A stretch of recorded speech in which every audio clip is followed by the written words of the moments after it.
मसीहा के बाबरकत और जलाली नाम में आप सबकी सलामती हो। आज हम एक ख़ास सवाल पर गुफ्तगू करना चाहते हैं, ख़ास वाक़या पर गुफ्तगू करना चाहते हैं। मत्ती 12वां बाब उसकी 40वीं आयत है। यहाँ पर लिखा है, क्योंकि जैसे यूना 3 रात दिन मछली के पेट में रहा, वैसे ही इब्ने आदम 3 रात दिन ज़मीन के अंदर रहेगा। सो ये एक इस्तिलाह है यहूदियों के नज़दीक, ये आम इस्तिलाह थी। जो रात दिन वो एक दिन काउंट किया करते थे और दिन का एक छोटा हिस्सा भी, 1 घंटा हो, 2 घंटे हो, 3 घंटे हो या आधा घंटा हो, अगर दिन में बाकी है तो वो पूरा 1 घंटा नहीं, आधा घंटा नहीं, बल्कि पूरा दिन काउंट होता था। और हमारे नज़दीक पूरे 24 घंटे वो काउंट करते हैं।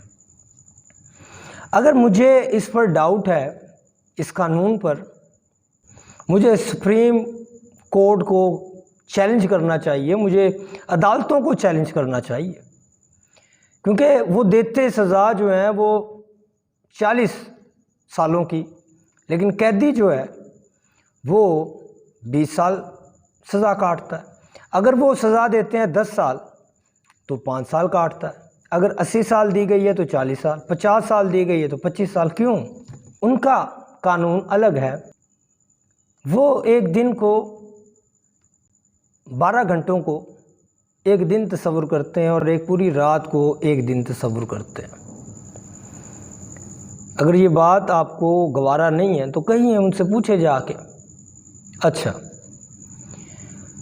बाइबल की बात कर लेते हैं। मत्ती 20वें बाब में एक और तमसील है, एक और वाक़या है। यीशु मसीह ने तमसील कही। एक ताकिस्तान का मालिक था, वो बाहर निकला और अपने ताकिस्तान के लिए उसे मज़दूर चाहिए थे। उसने पहले मज़दूर को देखा, फिर दूसरे पहर में गया, फिर और कुछ लेकर आ गया, फिर तीसरे पहर में भी लेकर आ गया, ऐसे ही तमाम पहरों में। और दिन का जब 1 घंटा भी था तब भी वो गया और मज़दूरों को लेकर आ गया। लेकिन जब मज़दूरी देने की बात हुई तो उसने कितनी मज़दूरी दी? जो 1 दिन वाला था, जिसने पूरी मज़दूरी की, पूरा दिन वहाँ पर काम किया, उसे भी 1 दिनार, और जिसने 1 घंटा काम किया उसे भी 1 दिनार। यानी कि यहूदियों को ये मालूम था 1 घंटा भी पूरी दिहाड़ी के बराबर था, पूरे दिन के बराबर था। चलें, ये भी अगर आपको बात समझ में नहीं आती तो एक और मिसाल देता हूँ।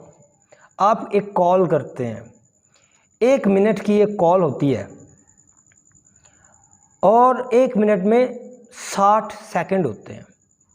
आप 1 सेकंड की कॉल करें या 59 सेकंड की बात करें, आपके पैसे एक कॉल के वो काट लेते हैं। क्यों काट लेते हैं?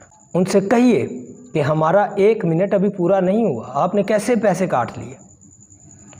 सो ये कानून है, एक लॉ है दिन का, कि दिन को हमने कैसे मानना है। हमने बस एक रट लगाई हुई है कि 24 घंटे हमने पूरे करने हैं। यीशु मसीह ने कभी नहीं कहा कि मैं 72 घंटों के लिए ज़मीन के अंदर रहूँगा, और ना ही उसने यूना के बारे में कहा। 3 रात दिन एक मुहावरा है, एक इस्तिलाह है जो सब यहूदियों को मालूम थी।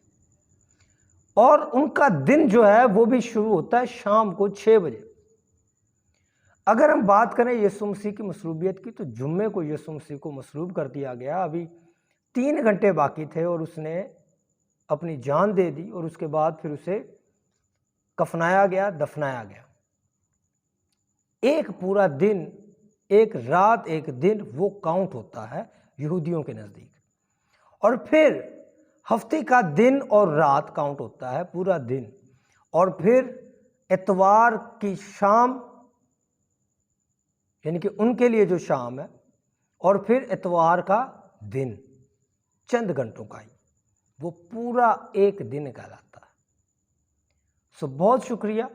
मैं समझता हूँ कि ऐसे वाक़यात पर बहस नहीं करनी चाहिए। ये सिंपल बातें हैं, कलाम को समझें। कलाम में तज़ाद नहीं है, बाइबल में तज़ाद नहीं है। बाइबल हमें ठीक और दुरुस्त तालीम देती है, इसमें कोई तज़ाद नहीं पाया जाता। तज़ाद हमारी सोच में है, हमारी समझ में है, और हम फिर कहते हैं मैंने समझना भी नहीं और मैं समझूंगा भी नहीं। सो अपने जहनों को वुसअत बख्शें और बाइबल को जब आप पढ़ते हैं तो कमोबेश यहूदी जो कल्चर है उसको भी जानें, उसको भी समझें कि वो क्या है। तो फिर आपको कोई तज़ाद बाइबल में नहीं लगेगा, कोई ऐसा सवाल जो आपकी समझ से परे नहीं होगा। उम्मीद करता हूँ कि ये बात आपको समझ आई होगी, और अगर नहीं आई तो आप मुझे कमेंट करें और मुझे पूछें कि ये कैसे है, तो मैं कोशिश करूँगा और आसान तरीके से आपको बताने की, आपको सिखाने की, आपको समझाने की। एक और गुजारिश है कि जो लोग हमारे चैनल पर नए आते हैं वो काइंडली इस चैनल को सब्सक्राइब करें और शेयर करें ताकि बहुत से लोगों तक खुदा का कलाम पहुंच सके और आप भी इस मिशन वर्क में शामिल हो सकें। बहुत शुक्रिया। आमीन।